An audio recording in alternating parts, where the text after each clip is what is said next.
The National Heritage Project has unveiled a life-size statue of Archbishop Emeritus Desmond Tutu. The company says that Tutu takes his place in South Africa's journey to democracy, along with the likes of Nelson Mandela and Winnie Mandela, Beyers Naude, Mahatma Gandhi, Luthuli and OR Tambo, to name a few. Newzroom Afrika reporter Nasiphi Same reports. We are in Century City, where the unveiling of Archbishop Tutu's life-size bronze statue was just unveiled, obviously draped in his favorite color, purple. And just to talk to us more, not only about the exhibition, but the arch himself was loved by many. I'm joined by Tambo, so thank you so much for your time. But we've heard so much about the arch, was loved by many, not just in our country, across the continent and the globe. But talk to us about the statue that stands behind us. Of the late Archbishop Desmond Tutu. Well, we decided to commission it about 6 months ago for Human Rights Day, or as close to Human Rights Day as we could get.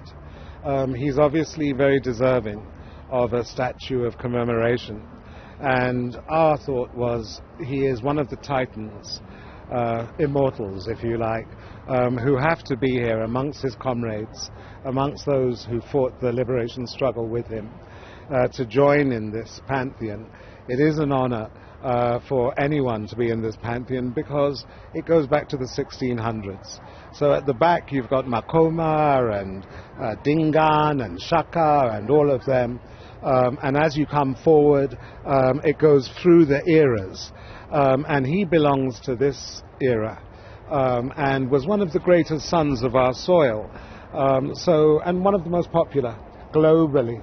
I was even listening to a band the other day called Desmond and the Tutus. So everybody has an image of him in their mind. And what we want is for people to come here to visit him, to hug him, to caress him, to take pictures with him, and to remember the important work he did, the massive contribution he made to our liberation, and to remember his jocular personality, the beautiful, dancing, joking, and yet deadly serious about human rights, about our people progressing, about relieving the suffering of the poor. He was a liberation theologist. He wasn't just about God, he was about liberation. And so, yeah, a prophet, one of the most beautiful men we've produced. And this country produces beautiful people. This was one of the finest that walked our soil. And we owe him so much gratitude.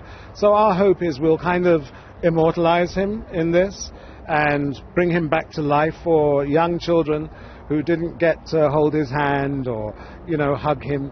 And that his memory will be instilled in our national identity. And on the podium, you said, touched on something very important, that embarking on this exhibition, there was also a concerted effort to look for black sculptures in the country.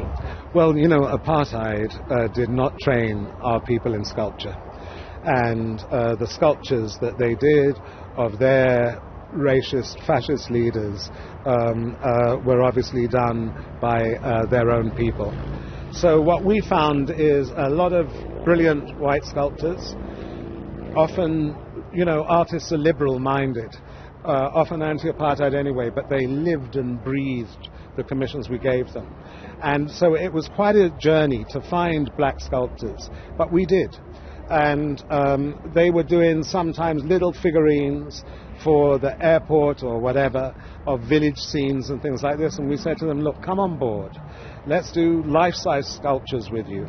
And they did that in their numbers. There was some training, there was some mentorship. In some cases, they first worked on a sculpture with one of the older guys.